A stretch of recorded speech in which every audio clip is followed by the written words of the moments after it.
Okay, so in this video, we're going to assume that the package and gone through the installation and everything. We're going to just demonstrate the time and sales API. It's the simplest API I think to work with. So it's a good one to start with to kind of see that there's a connection with CR chart and get a feel for things. So let's start actually from CR chart side. Okay, so on CR charts, in preparation for this, we add the study to the chart. In this case, we're going to be using a 30-second ES.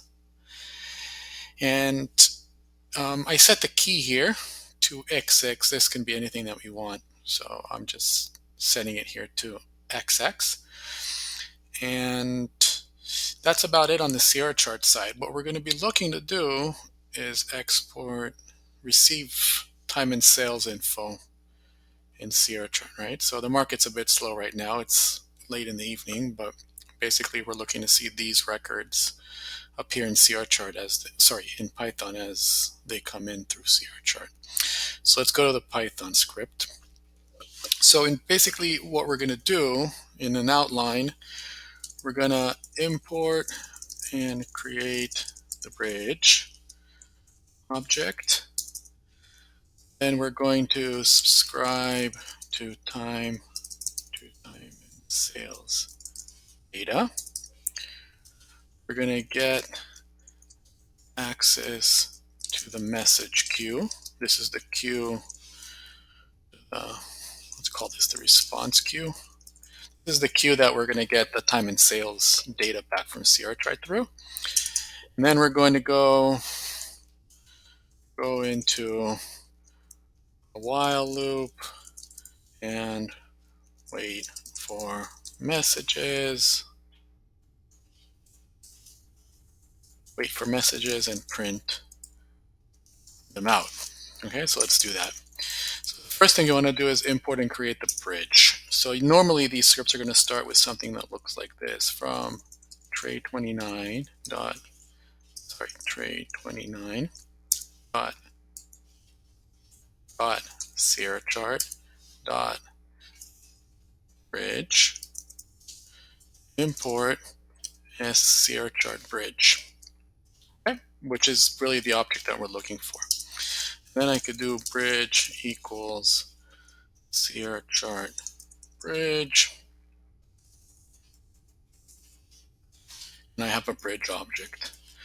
Once I have the bridge object, I can simply do bridge dot time and sales request. Okay, this is the one we're going to be doing.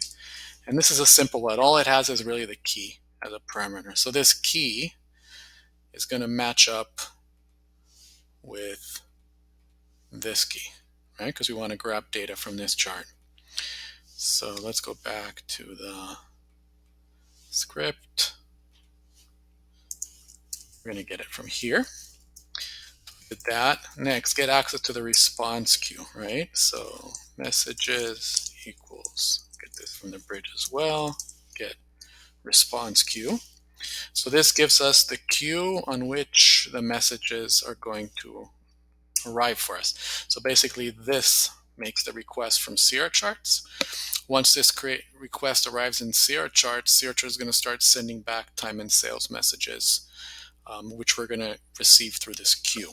So a normal program might look like this, right? While true, message equals messages dot get, which basically gets the messages from the queue as they arrive.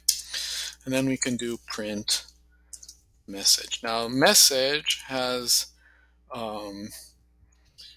property called data frame, all right, which is they're going to return for us the time and sales as a pandas data frame, basically.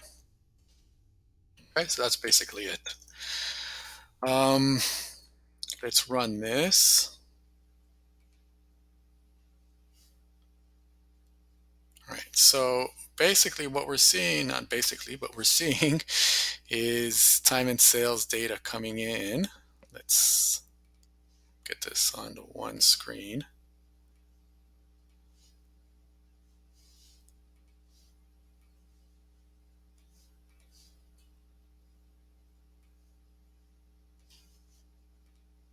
No, that's not going to work. Yeah.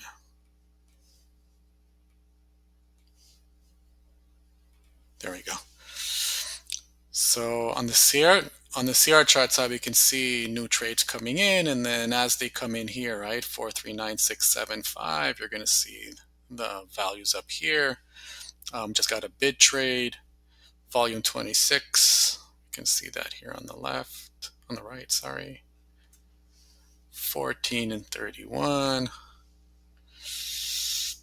right? This is the 14 and 31. This is the last one, 32 and 34, and so on. So as data is coming in, we're basically seeing it appear here in this data frame, right? So this data frame has the date, time, price, the volume, whether it's an ask or a bid trade, and then the bid size, the bid price, bid size, ask price, and ask size, basically. That's it.